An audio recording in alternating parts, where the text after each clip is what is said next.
You are not heartbroken. You are educated. Someone you trusted showed you exactly what they were, and you are still calling it a wound instead of a lesson. You are replaying the conversation. You are searching for the moment you should have seen it. You are asking why, as if a clean answer would give you back the time you spent believing them. Stop. The why does not matter. The information matters. Someone took your trust and spent it on themselves. That is the whole story. Everything after that is you, refusing to read what you already know. Here is what you will not hear from anyone who loves you. Betrayal is the most expensive education available to a man, and you got it at a discount. You paid in disappointment. You could have paid in years. You could have built a life around that person, a business, a home, a version of your future stacked entirely on a foundation that was never load-bearing. Instead, they cracked early. While the stakes were low, they handed you, for the price of one bad season, a piece of knowledge that loyalty would have charged you everything to learn. You think you lost something. You were shown something. This is for the man who is done grieving the lie and ready to use it, not the man who wants to feel better, the man who wants to be harder to fool. By the end of this, you will stop asking who hurt you. You will start reading what they taught you, and you will build the next thing out of material that does not break when it is leaned on. Let me tell you what you are actually doing. You are not mourning the person. You are mourning the story you told yourself about the person. The story where they were loyal. The story where you were safe. The story where you had read them correctly and could relax. That story is dead, and you are standing over it like it was a body. But it was never alive. It was a guess you made and then defended. Here is the part you avoid. The signs were there. The small inconsistencies, the way they spoke about people who were not in the room, the promises that arrived loud and left quiet, the favors that always flowed in one direction. You saw them. You did not want to see them, so you renamed them. You called the disrespect a bad mood. You called the selfishness a rough patch. You called the pattern a coincidence again and again until the coincidence had a name and that name had your trust. You were not blind. You were comfortable. Reading them correctly would have forced you to act, and acting would have cost you something you were not ready to lose. So you kept the story and ignored the data. That is the failure, not theirs, yours. They were exactly who they were the entire time. You were the one editing the report. Now look at what you do with the betrayal once it lands. You make it about your worth. You decide that because someone discarded you, you are discardable. You take their decision and turn it into a verdict on your value.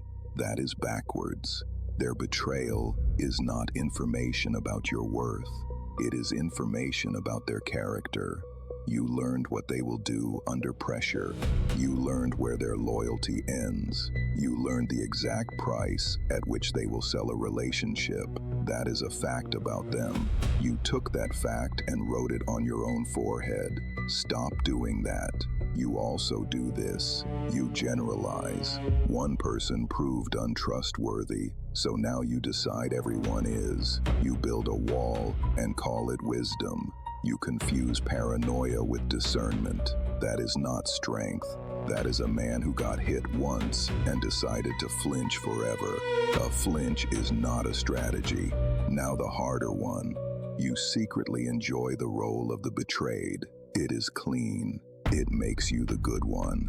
It hands you a grievance you can carry into every room and a reason for every place your life has stalled. You did not get betrayed and stall.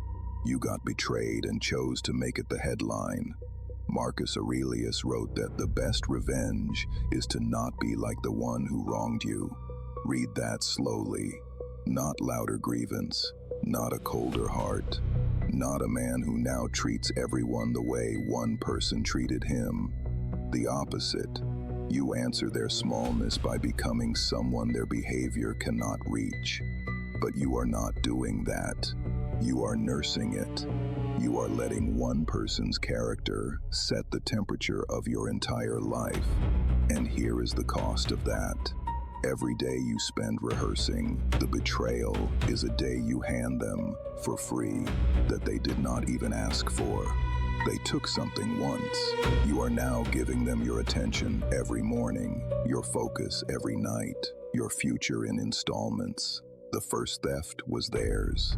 The rest is donation. You call it processing. It is not processing. Processing has an end. This has become a residence. You have moved into the betrayal and started paying rent. So be honest about what you are protecting. You are protecting the version of yourself that did not have to see clearly. The version that got to be trusting and surprised. The version with clean hands and an alibi for why things have not worked. That version is expensive. You cannot afford him anymore. So here is the reframe, and it is colder than comfort. Betrayal did not break your judgment. It calibrated it. Before this, your read on people was a guess dressed as confidence. You trusted on vibe. You extended loyalty to anyone who returned your energy and said the right things in the right order. Now you have a data point that cost you something real. You know what it looks like when someone is performing loyalty instead of living it. You know the feel of the favor that comes with a hook in it. You know the specific silence of a person who has already decided to choose themselves and has not told you yet. You did not have that knowledge last year. You have it now. They paid your tuition. Pain is information. This particular pain is one of the most precise readings you will ever receive because betrayal does not lie about character. A man can fake kindness when it is cheap. He cannot fake it when loyalty starts to cost him. Pressure prints the truth. You were handed the printout, so read it like a map of who you are not.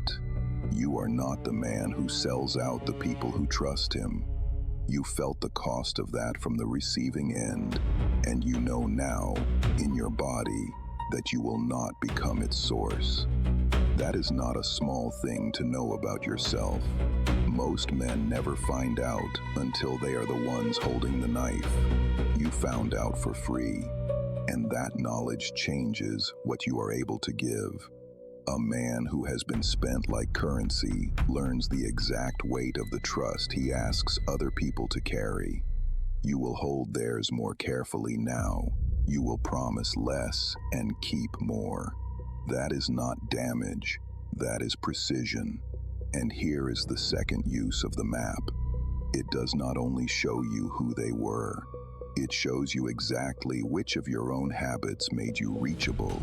The need to be liked that let you ignore the warnings. The conflict you avoided that let the small disrespects compound. The standards you lowered because holding them felt lonely. Those are not their faults. Those are your doors. They just walked through the ones you left open. Every betrayal takes two people. The one who decided to do it, and the one who arranged his life so it could be done to him quietly. You were the second man. Stop pretending you were only the first. A wound you cannot learn from is just suffering. A wound you read is a blueprint. So you are going to take this one personally. Not personally as in wounded. Personally as in responsible. Take it personal means you stop treating this as something that happened to you and start treating it as something that is now yours to use. Your education, your data, your job to act on. The man who blames is finished the moment he names the villain. The man who builds keeps going after that. You are about to keep going because the question was never whether they were loyal. The question is what you do with the proof that they were not. You do not get there by adding new beliefs. You get there by subtracting what you are still doing. So strip these away, one at a time, and do not pick them back up. Stop asking why. You have spent enough nights interrogating a closed door. The answer will not change what happened and will not make you sharper. Cut the question. It is not curiosity anymore. It is a way to stay in the room with them. Stop replaying the timeline. You have run the tape 100 times looking for the exit you missed. There is no useful frame left in it. Every replay carves the grievance deeper and teaches you nothing new. Close the tape. Stop telling the story as though it is still happening.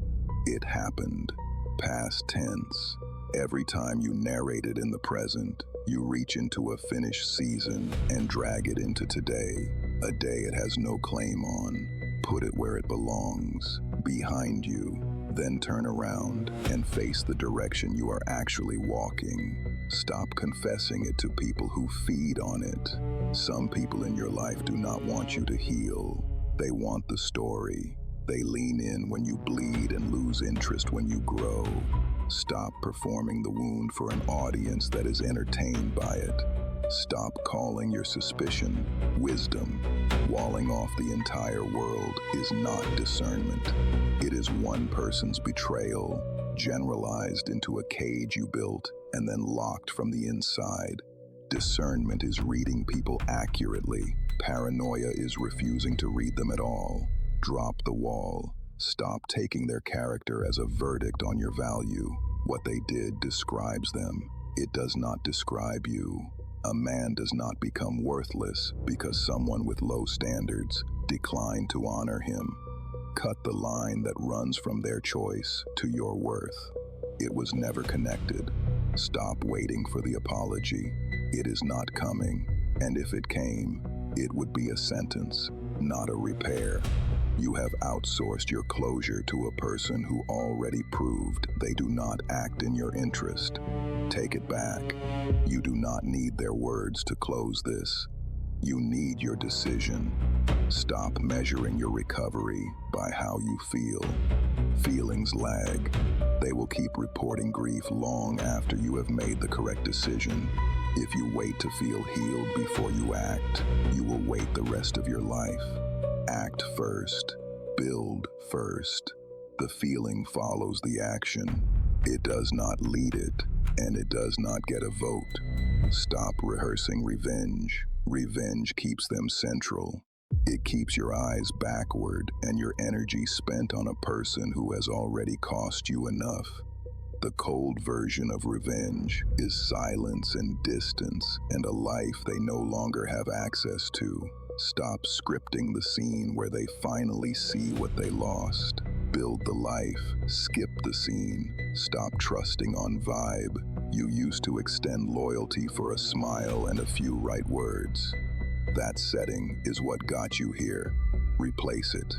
Trust is now earned in evidence, over time, under pressure. People show you who they are and how they behave when it costs them. Watch that. Believe that. Stop keeping the door open out of nostalgia. You are still leaving a gap, just in case they come back changed. They will not arrive changed. They will arrive convenient. Close it. Not in anger, in accuracy. And stop calling yourself the victim of this. You are the student of it. The victim waits to be compensated. The student takes what he learned and goes and builds. One of those men has a future.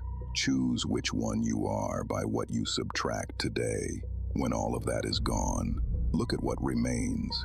A man who knows the difference between performed loyalty and the real thing. A man who will not become what hurt him and will not be reached the same way twice. That man does not need them to be sorry. He has already moved. Here is the truth you can carry out of this quietly. They taught you something true at a price you could afford. Had you not learned it now, you would have learned it later, with far more stacked on the lie. A marriage instead of a season. A partnership instead of a favor. A decade instead of a year. So the loss was real, and the loss was a discount. Both things are true. You do not have to forgive them to be free of them. You only have to stop handing them your mornings. Read the map they gave you. Note who you are not.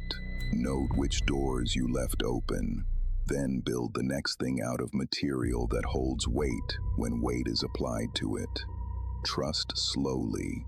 Watch behavior under cost. Choose people the way you now know how to choose, because you paid to learn it. You will not flinch forever. You will not wall off the world. You will simply see more clearly than the man you were before this, and you will act on what you see. That is the whole return on the most expensive education you will ever receive. You are not the man who got betrayed. You are the man who learned and did not bleed twice.